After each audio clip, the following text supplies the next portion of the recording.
한동훈 대표가 스스로 할 수 있는 것도 네. 정말 그 없을 것 같고 또 마찬가지로 이제 그 윤석열 정부, 윤석열 정권에서도 어쨌든 야당뿐만 아니라 여당의 도움을 받아야 될 것들이 꽤 있는데 그럴 때에서 제대로 이렇게 공조가 될 것인지에 대한 우려도 대단히 크죠. 네. 그 사실은 그 의료 대란 관련해서 여야 의정 협의체 관련해서도 어떻게 보면 한동훈 원래 그 여야 의정 협의체 신설은 우리 박찬대 원대가 교섭단체 대표연설에서 먼저 제안을 한 거거든요. 맞아요. 근데 그 4일에. 이후에 갑자기 한동훈 대표가 제안한 것처럼 기사가 막 나더라고. 그러니까 이게 언론에서 네. 한동훈 대표가 마치 결단 내려서 제안한 것처럼 네. 보도를 하던데 그게 네. 아니죠. 아니죠. 박찬대 원대가 먼저 원내대표가 했는데 했고.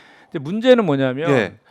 대통령실의 진정성이에요. 그 음, 대통령실에서 그거를 하자라고 했는데 네. 그러면서 뭐 과학적 근거를 갖고 와라라고 막 그렇게 전제를 자꾸 달잖아요. 그러니까 맨 처음에 들었을 때는 우리 국민들이 볼 때는 2026년은 다시 논의하는구나라는 생각했는데 그것도 뭐 예. 그게 아니었어요. 그러니까 예. 안을 안 가져오면 우리는 그냥 그대로 한다. 정부 예. 안대로. 그러니까 이제 그 국회 쪽에 예.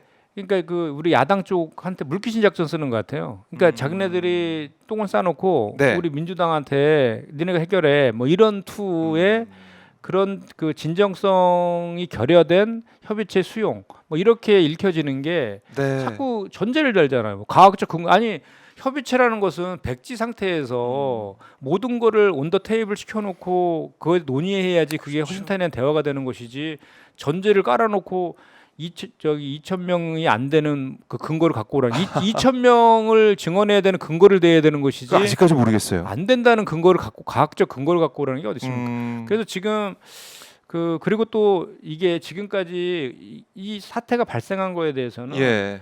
이 새로운 신뢰를 갖고 이 협의체가 운영이 되려면 신뢰를 먼저 회복해야 되잖아요. 그러면 전제될 것이 분명히 있죠. 네. 대통령이 이렇게 대통령. 의료대란 이런 것에 대한 사과도 하고 그다음에 복지부 장관과 차관에 네. 대한 문책은 기본적으로 따라준 다음에 이게 시작이 돼야지 그 의사 쪽에 있는 분들도 참여를 해가지고 진정성 있게 대화가 이루어지는 거 아니겠습니까? 근데 지금 그런 요구에 대해서는 뭐 그냥 그런 거는 없다라고 딱 이런 지하에 거부해 버렸잖아요. 대통령께서 그렇기 예. 때문에 아마도 의사협회라든지 그쪽에서 이 여야 의정 협의체에 안 참여할 나올 가능성이 상당히 낮을 것 같아요. 만약 그 참여하지 않으면 우리 민주당만 거기 들어가서 들러설 이유도 없는 거 아닙니까? 해결의 주체가 빠져버렸는데. 그렇죠. 의료계가 그런 참여를 해야죠. 고민들의 지점이 지금 와 있는 것 같아요. 지금 뭐 의대 교수들이 뭐 삭발하고 단식 투쟁에 나섰다.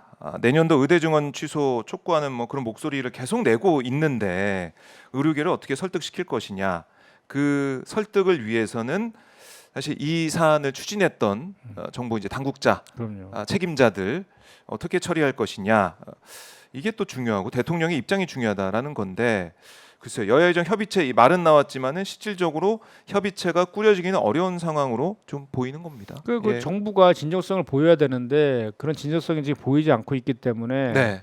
그런 거고 또 뭐 그 전공이 보건 네. 보건이 있잖아요. 공중 보건이 의사들하고 군의관들을 뭐 이렇게 투입했다가 다시 다 복귀하고 막 그런 일이 벌어졌잖아요. 그거에 예. 대해서 복지부에서 뭐 징계하겠다, 징계를 국방부에 요청하겠다라고 했는데 국방부는 또 그런 적이 없다라고 하고. 복지부가 나중에 또 뭐 이거 혼선이 있었다, 네. 잘못된 거다라고 또 바로 네. 잡긴 또 하더라고요. 그리고 이제 의사분들 얘기를 들어보면 네. 응급센터 있잖아요. 어. 응급센터하고 권역 응급센터에서 근무하는 의사들은 거기에 전문성이 다 있는 분들이 그래서 진료를 본다는 거고 그렇죠. 거기서 응급실에서 그 치료하는 게 끝이 아니라는 거죠. 그 배후 진료라 해서 연결돼서 이제 맞아요. 그렇게 그런 것까지 연결돼야 되는데 군의관이나 공중보건의 같은 경우는 그런 전문성이 없는 분들이잖아요. 그러니까 그런 이제 사실 그런 결정을 한 것. 그리고 또 하나는 그 군의관이나 공중보건의가 걸로 투입되면 그분들이 치료했던 그분들은 누가 치료합니까? 그러니까 정말 웃기는 정말 이걸 대책이라고.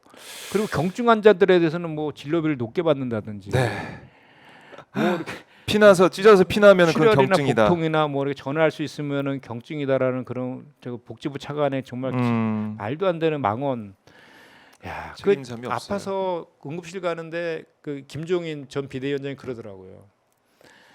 내가 22번을 뺑뺑이를 돌았는데 네. 그 전화를 내가 한 게 아니라는 거예요. 아. 자기는 응급 저기 119 응급 차에 타서 그 사람들이 전화한 거라는 거예요. 내가 한 게 환자가 전화한 게 아니라. 그렇죠. 근데 뭘 전화를 하면 경증 말도 안 돼. 그런 사람들부터 경질해라고 당장 아. 그러시더라고요. 그러니까 그게 아마 이제 국민들의 마음일 거고 이거 뭐 진보 보수 여야 지지층 따로 있는 게 아니에요. 그럼요. 모든 국민들이 너무 걱정하고 있는데 정부는 천하태평한 모습. 저는 그 어제 아까도 말씀드렸지만 총리가 그 대정부 질문 답변에서 의료대란 그거에 대해 지적을 하는데 네.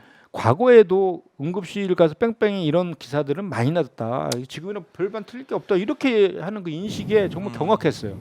그 이제 제가 봤을 때는 이제 추석 명절 때 네. 정말 그런 그 또 의료대란 이런 것들이 더 막 그 확산되고 그러면은 그 이후에 나올 여론조사가 전 궁금합니다. 정말.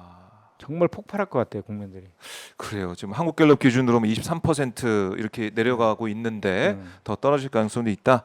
알겠습니다. 네. 뭐 이 사안은 저희가 계속 의료대란 상황은 짚어 보고요. 네.